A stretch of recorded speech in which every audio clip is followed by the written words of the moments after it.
as smart as he usually is. Brown drives, scoop, layup off the glass. That's not the first time we've seen a superstar in green and white sacrifice his body. Garnett knocked away.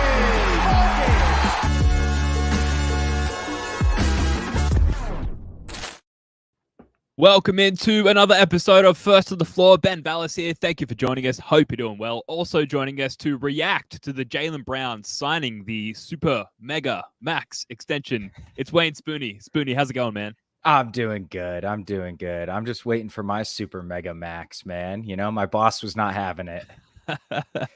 Well, hopefully CLNS give us the Super Mega Max at some point. We'll see. I have to keep pushing these FanDuel ad reads, which we'll get to quite soon. So Jaylen Brown, he has signed a 5-year, $304 million contract extension, the most lucrative contract in NBA history to date. It's going to be outdone like a year or two from now easily. There is no 5th-year player option. Jaylen did secure a trade kicker that will be the lesser of either 7% of unearned base salary compensation or $7 million, which sounds like a great deal to me, the layman. Spooney, how did you feel when you heard the news that this was done and dusted?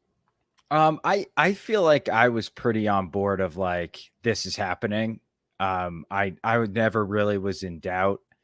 Especially once Grant was traded for essentially no money back. To me, that felt like, well, if we're cutting salary, that must mean we're doing it in anticipation of giving Jaylen Brown the extension. So it's nice. It's cool. I mean, it has the benefit of locking in a team that's probably going to be one of the championship favorites for the next several years here. So we can stop. He can't even be my favorite part. No trade rumors for a year. Yeah. We don't have to worry about it for a year. We could just peace and quiet. Yeah, for a year.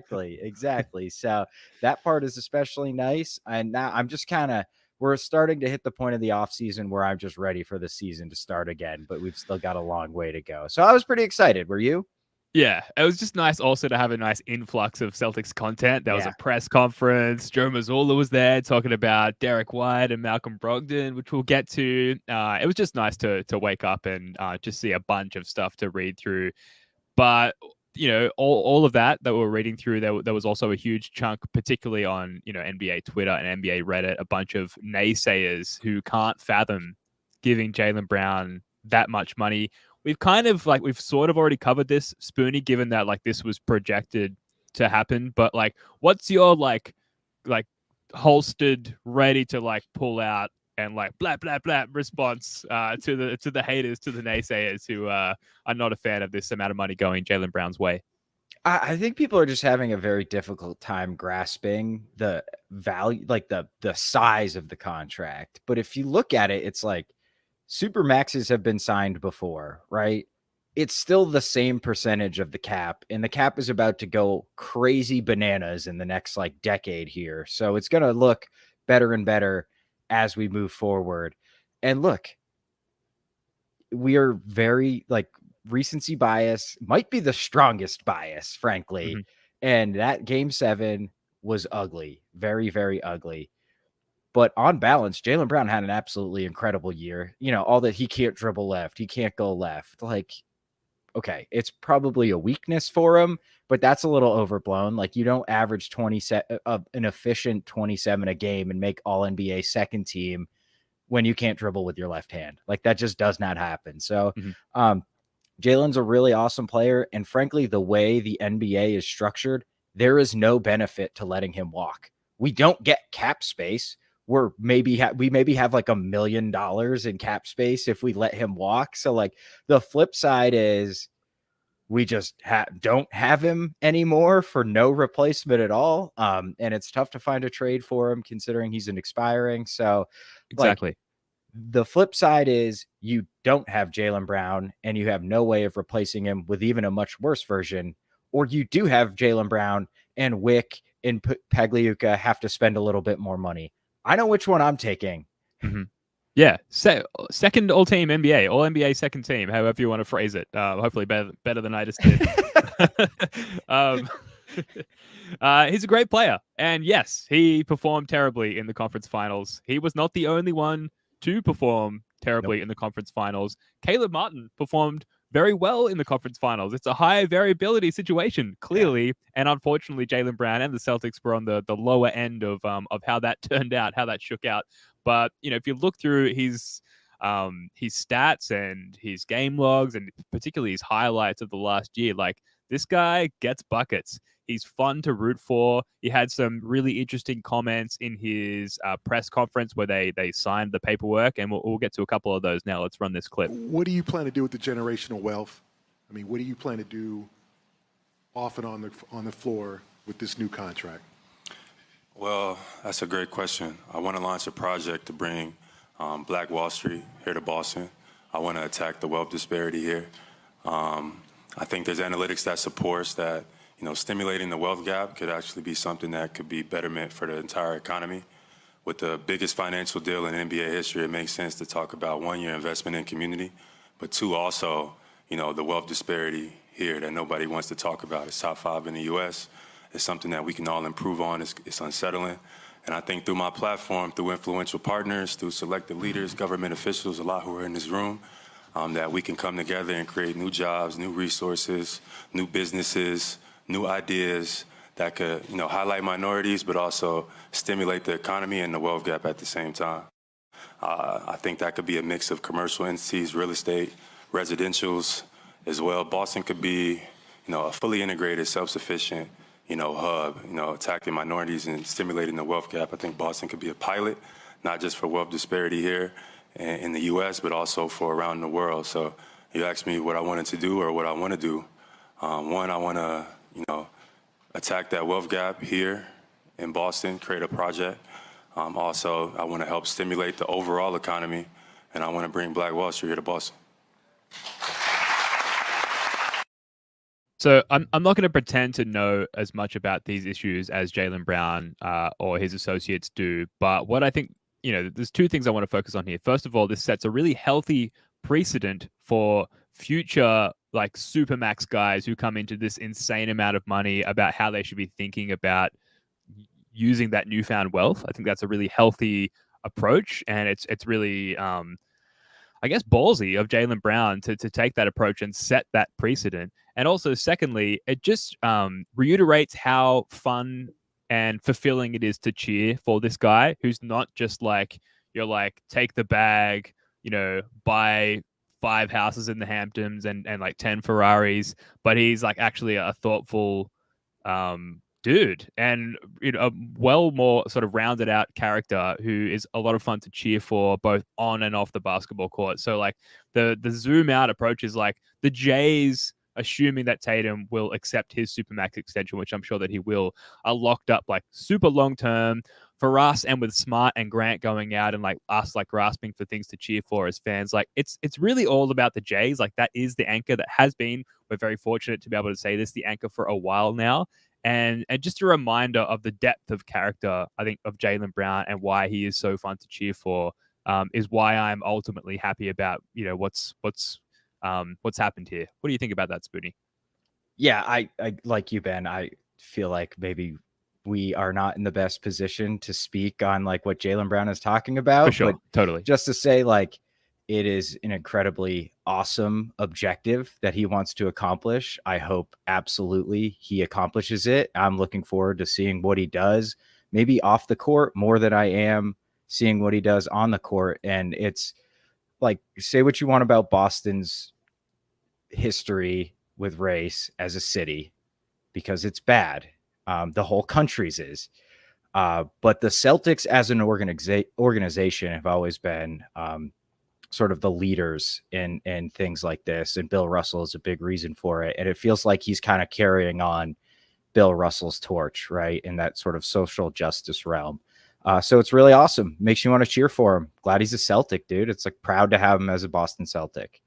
Yeah, the Jays are fucking locked up, man. Yeah. It's great. We've locked up the Jays. We can cheer for the Jays for a while. And if you are a brutal naysayer, and we'll get to some cap stuff in a moment, and you look at what the cap sheet's going to look like when both Jays are under their supermax. The fact that Jaylen Brown and the Celtics did not end up agreeing on that 5th-year player option Was that like a notable takeaway for you, Spoonie, in terms of the added leverage that the Celtics get out of that? Yeah, I think on sort of the nuts and bolts of the contract, that's a big. That is probably what the hang up was and why this took a little longer than people anticipated. You'll note Tatum did get the option in his contract, but Tatum is the type of player that it's like, whatever you want, whatever it'll get for you to sign this.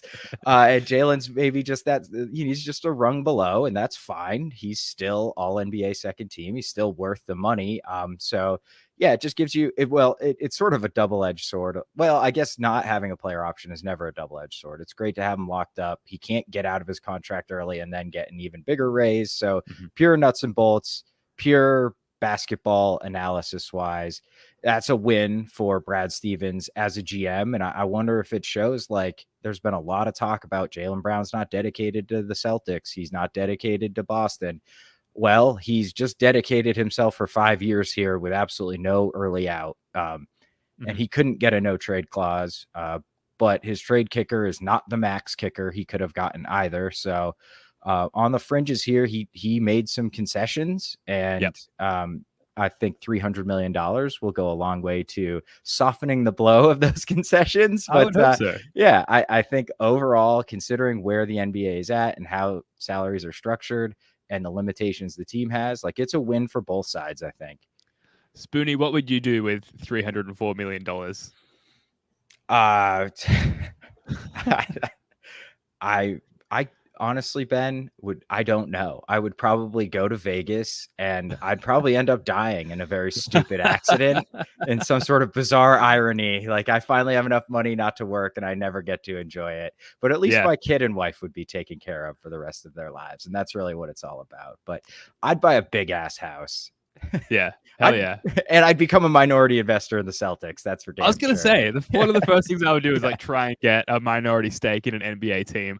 I would also probably do this podcast more full time. Like, we do this as a hobby outside of our full-time jobs. If money was not an issue, I would just be doing this all the time. There'd probably be a lot more podcasts and a lot more YouTube content to consume if that were the case. So someone give us $304 million, please. That would be great. We'll take 30 million.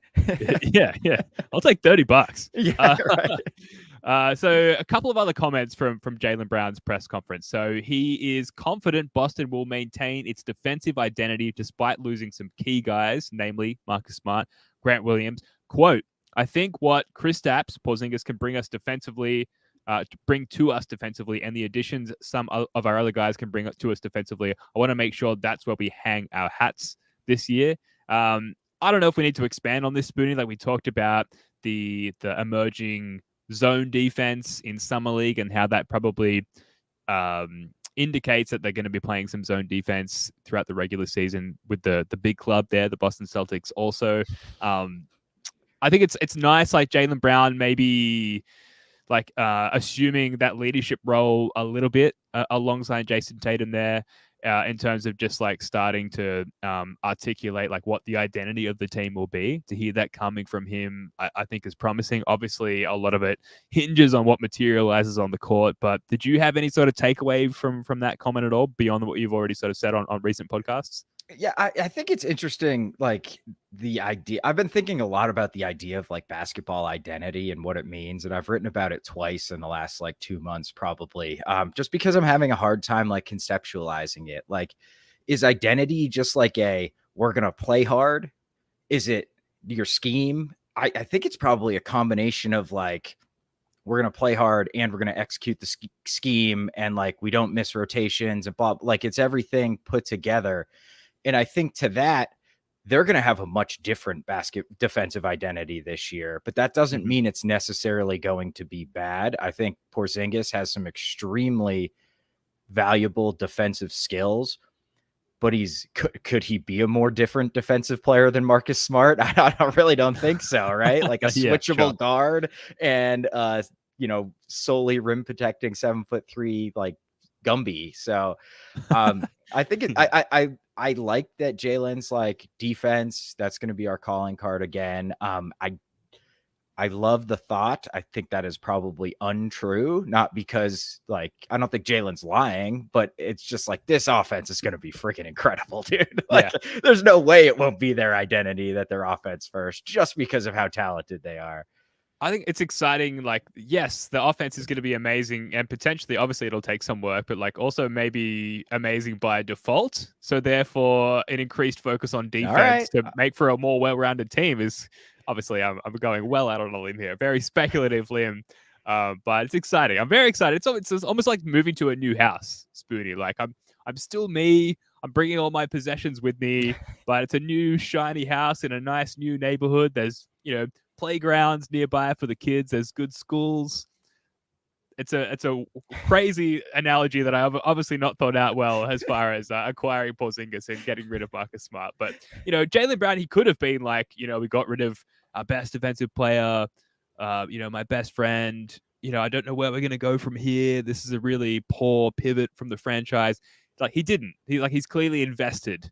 But obviously financially and as far as the roster is concerned. So really good to hear. Real quick, sure. Ben, I have a weird thought. It's like, please, I love specifically, specifically on Marcus Smart leaving. Have you ever seen the show Scrubs? Yes. Okay. So there's an episode late in season 1 where there's a lot of friction between JD and Carla because when she's like the head nurse that he works with a lot and he's a resident physician. Right. And when he first starts out, she knows way more than him, right? And then as the season goes along, it's actually really masterfully done for a comedy. Like he starts to get it, and then his medical training kind of takes over. And there's like this friction between like him sort of assuming the leadership when they're around the patients and her having to pass it off. And it's kind of difficult for her. And they end up sorting it out, but it's almost like the Jays kind of like couldn't assume the leadership. Like there was friction, like not intentional friction. There's just no way to avoid it when you're like one leader has to step back and another one has to step in. It's just a super awkward situation. And it's like maybe the best thing for them to assume their positions as like the two leaders of this team is Marcus Smart just had to get out of the way. Yeah, I fully get you. Like I completely subscribe to that. So, I mean, let's see how it plays out, but I'm excited that the way has been paved for the Jays to pick up that leadership, and certainly financially, the expectation is going to be there now as well. So a few other comments to come out of, or really one more comment to come out of the Jaylen Brown press conference. So Bobby Manning had this on Twitter. Not a huge surprise, but Joe Mazzulla confirmed Derek White will start at point guard for the Celtics this season. Says the organization has talked to Malcolm Brogdon and they're taking small steps in the healing process toward reintegrating him back into the team after the near deal. And as an extension of that, and this was reported, I guess, a week ago, the Celtics have shut down any Malcolm Brogdon trade inquiry. So I'll sort of allow you, Spoonie, to take that where you will. I think we all expected Derek White to be the starting point guard. So maybe the Brogdon stuff is a little bit more interesting. What are your thoughts on that? All of that. Yeah. I think the Derek White stuff is like, yeah, thanks, Joe. We got it, buddy. Like we know. Yeah. The Brogdon stuff is really, it's going to be a little strange, I think, right? Because he was, if you were 2 years ago and someone asked you who's better, Malcolm Brogdon or Derek White, I think it almost would have been unanimously Malcolm Brogdon, right? And now, especially for just the way this team is constructed, I think it's unanimously, very easily Derek White. So you've got that where Brogdon already has to swallow his pride. And then all of a sudden he's about to be traded to LA. That falls through. And I don't know. Joe has been put in a difficult position, but at least he can be like, look, it wasn't me. It was the bosses. Like, I didn't want them to trade you, Malcolm. Like, blame Stevens, buddy. Like, you're good. You're closing games for me, Malcolm. So meanwhile, Brad's like, Joe's never lied to you, man. I'm sorry. It was all Joe. He was begging me to trade you instead of Smart. So I don't know. It's interesting that they're shutting down trade inquiries. I think that's probably makes sense because if you trade Brogdon, you need to get a guard back, and you're probably not going to find a guard that's better than Malcolm Brogdon, especially one willing to be the sixth man. So I'm glad he's still sticking around. The injury stuff kind of scares me because there's a lot of talk about him, like the healing process. I think also hinted at like literal healing process because he's still hurt, which is not great considering his history. So very bizarre. Like it's just the Brad Stevens Celtics are never boring, dude. He's a maniac. Oh, I love it. After coming off the Ainge, like the best trade is the trade that you don't make era. Like Brad Stevens just making all the trades and getting all the headlines is so much fun. Yeah, and the need to downsize the Brogdon contract, if we're going to go in that direction, becomes more pertinent next offseason when, I believe Jaylen Brown's max extension actually kicks in and we've got some massive need to reduce some salary as a result. But we're good for the next year. So I can understand shutting down the big Aussie fan. Shout out in the comments. Thanks, mate. I can understand the need for shutting down the Brogdon trade inquiries for now. Mark Spears had this report, and it's a cool tidbit from Jaylen Brown's record 5-year, $305 million contract extension. So maybe I had that wrong before with 304. I have seen a few different numbers. Same. Reported. Suffice to say, it's very high. The two-time NBA All-Star will receive a payment of $7,777,777 on July 1 of every year of the contract in honor of his number 7 and his foundation juice, the source said. So maybe the takeaway there is if you're a new NBA player, choose the jersey number 99, because if you get this clause in your contract, you're going to make the maximum amount of money. I don't know. Any thoughts, Spinny? I've never heard of anything like this. I don't either. So I didn't realize that sort of the payment structure on your yearly salary could be broken up so like strangely like that. I thought it was just game checks. But yeah, that's kind of cool. I'm interested to know if that's going straight to his foundation or if he's going to cash that check. And I mean, Uncle Sam's got to get their piece, I suppose. So it's going to go to him and then maybe to the Juice Foundation. But yeah, really weird. Jalen's an interesting dude. Like he really is in a lot of ways. And I mean that in a good way. Yeah, well, if it was happening in Australia, you could do like a salary sacrifice that would go straight to a charitable donation, and you could actually avoid being taxed on that. So I don't know if that's a thing in the States. I'm sure they've got it all figured out. I'm sure they've got a bunch of people who know what they're doing. Yeah. Okay. Great. Before we move on, we're going to get to some more long-term cap implications. But before we do that, we're going to get to a quick message from our sponsors. The CLNS Media Network is powered by FanDuel. Sign up at FanDuel.com/Boston and get in on the action with $200 in bonus bets guaranteed. Oh, yeah. Baseball season is in full swing, and there's no better place to get in on the action than FanDuel, America's #1 sports book, because right now, new customers get a no-sweat first bet up to $1,000. That's up to $1,000 back in bonus bets if your first bet doesn't win. Just go to FanDuel.com/Boston to join today. And while I'm not about to talk to about baseball, the Women's Soccer World Cup is currently going on in my home city of Sydney, Australia. It's a lot of fun, and Canada and Australia play each other tomorrow night. I am going to get on the result and both to score bet in favor of Australia. That's a plus 390. So that's Australia to win and both teams to score. It's been a somewhat high-scoring tournament so far. Australia are the favorites in this game, and yet both teams are likely to score. So that seems like a safe bet to me. Of course, gamble responsibly, only bet what you can afford to lose, all of that stuff. But I'm excited to get on this one via FanDuel, our sponsor here at First of the Floor. Spoonie, have you been watching the very non-US time zone friendly Women's Soccer World Cup at all?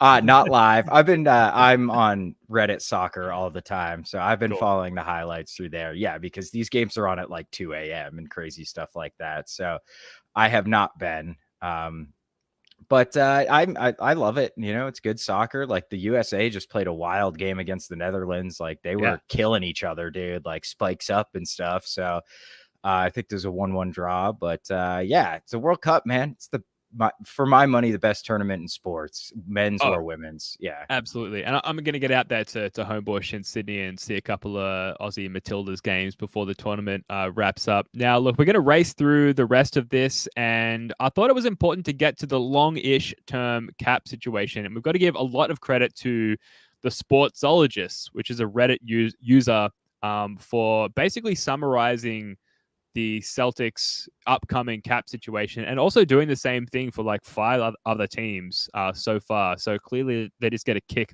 out of assessing teams' cap sheets. And I've done my best to sort of dot point and summarize this very, very long post. I'll put the link to that post in the comments if you want to check it out. And I highly recommend doing so.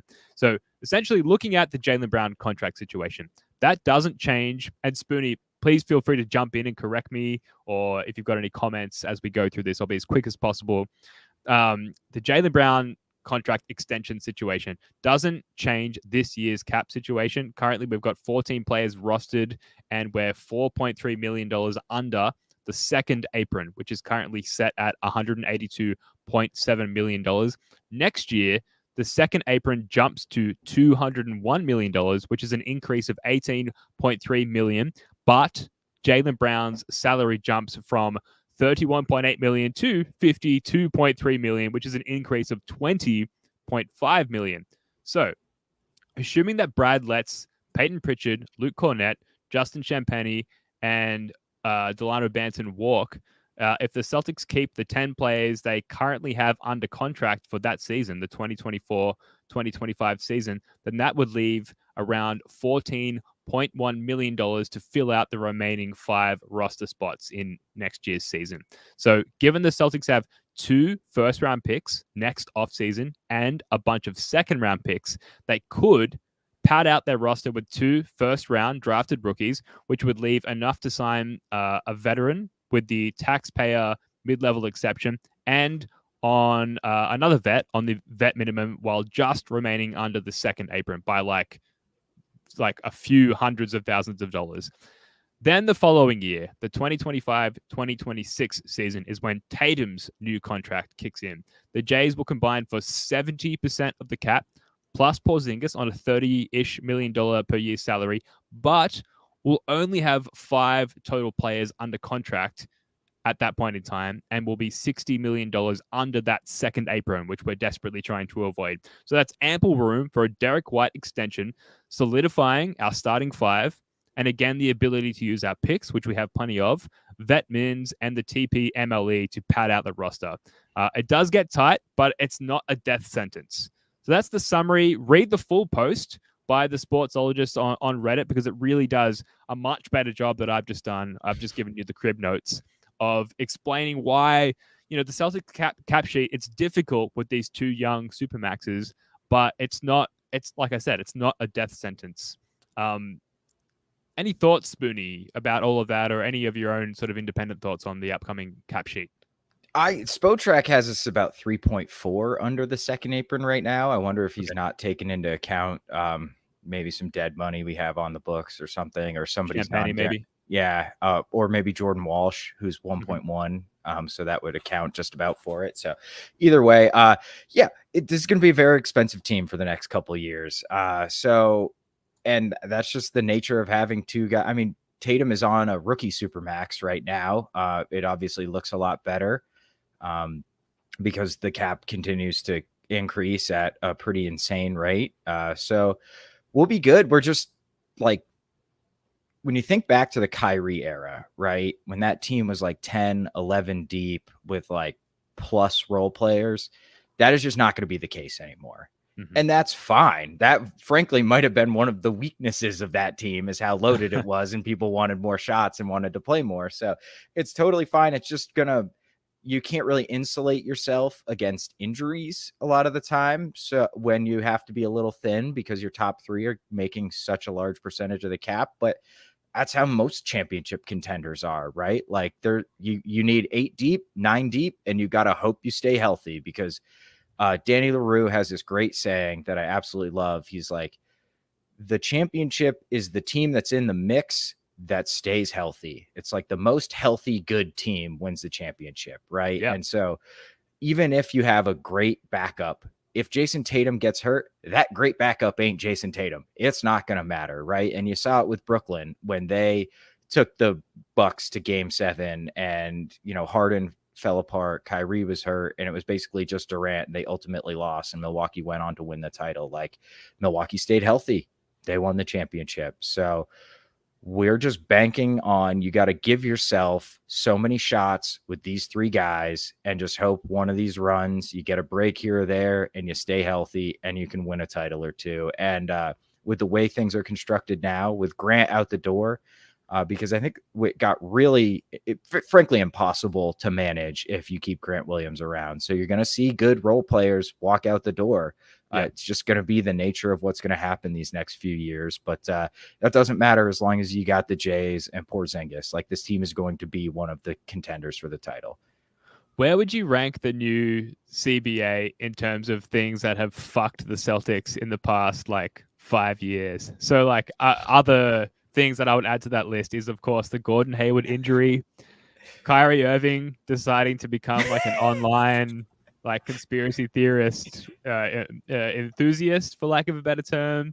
There are other things, I guess from a smaller note, like the Jaylen Brown vase situation. The new CBA, based on the Celtics did a great job of constructing this team based on the old CBA, and this has really thrown a spanner in the works, for lack of a better term. I think it's up there, maybe number 2 under the Gordon Hayward situation, maybe even number 1 once you factor in that the Hayward injury actually brought the Jays to the forefront sooner rather than later. I don't know. It's pretty fucked. I'm not a fan. It's up there. Yeah. First of all, shout out to Jesse, who's apparently on a live stream on his channel. Go subscribe to Jesse's channel. That's amazing. Reacting to us. So they're watching us on his live stream. So shout out to you guys. Absolutely. Yeah. That's so good. Yeah, this is up there. I was thinking about the Hayward injury, and we think we would have won the title without it. Kyrie also got hurt too. Kyrie didn't play in those playoffs either. So maybe not. I don't know. Maybe we were just a Gordon Hayward away from at least making the finals, but Hayward's got to be way up there. Kyrie, I don't know. Just, it felt so inevitable by the time it happened. That is the first good Celtics team I have stopped watching. It was March and I was like, I cannot watch these dudes anymore. And I tuned back in for the playoffs and I was like, well, they haven't changed. That's great. Man, the fact, you got to think we've basically been fashioning this entire plan, the plan J, to come to a head when these guys hit their mid to late 20s. And right before they do, we get slapped with this insanely restrictive CBA. Right before the Celtics finally paid deep into luxury tax. We had never been over $6 million into the luxury tax. And we went 22 or 23 this year. And then boom, nope, you're staying at 17 over. You can't do this again. I might be one. If we win a title, it's number 400. I don't care. But yeah. I mean, it's obnoxious, dude. Keith Smith had a tweet. He's like, this was designed to break up teams like the Celtics. Awesome. Very cool, NBA. Yeah. We just got there. Yeah. It's crazy. My dynasty fantasy team is trying to do the same thing and lowering the amount of keepers we get from 7 to 4. Even though I've spent the last decade building this treasure trove of young talent that the window is 5 years from now. Don't shoot me down now. Anyway, I know it's talking about your dreams. No one likes to hear anyone talk about their fantasy team. I get that. But I do think that the CBA and how it hampers the Celtics as far as its place in a long line of curse-worthy Celtics hampering events, I think it's kind of under-discussed.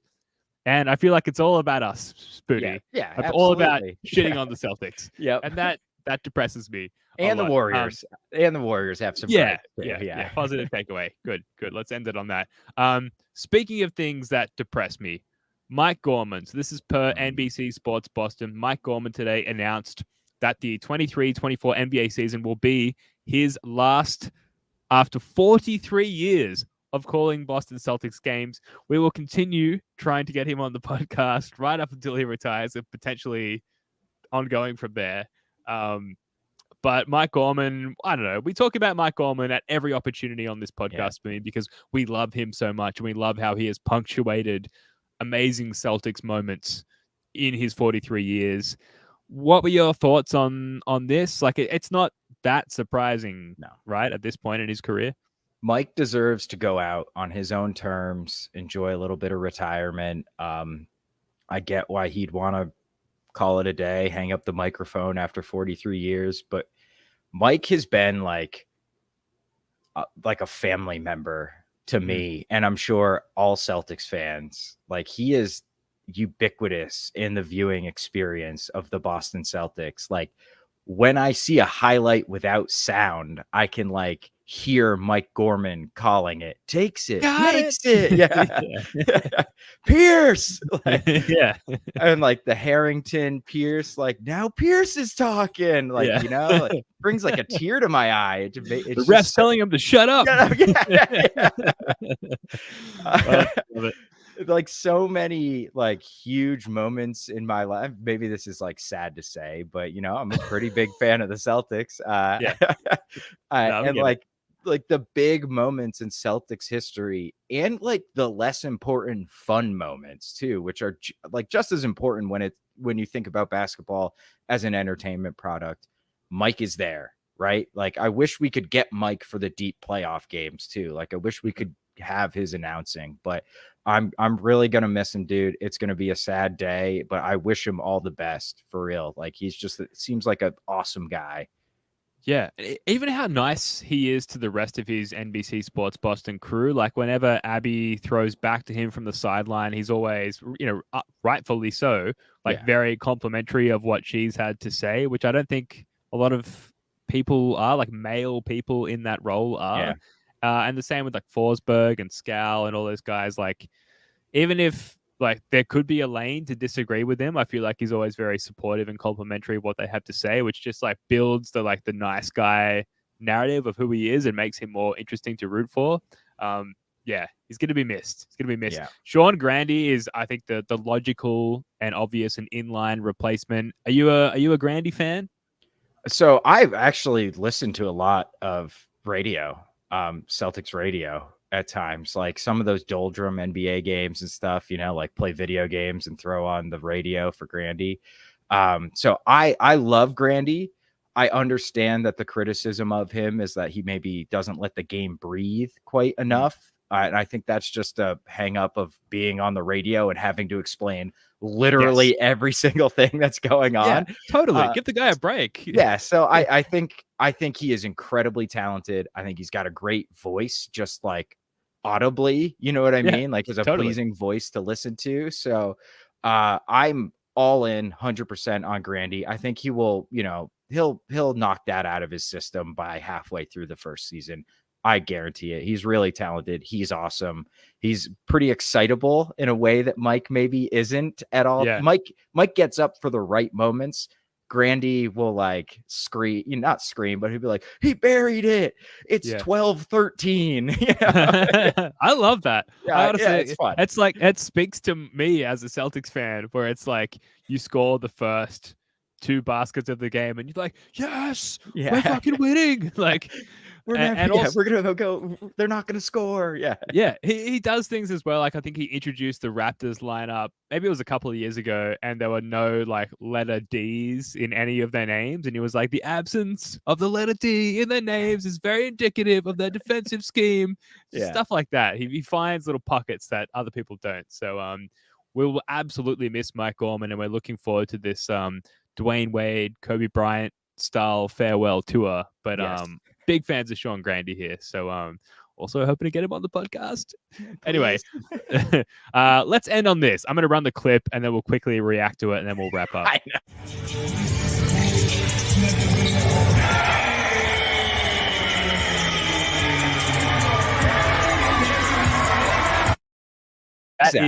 Who is that?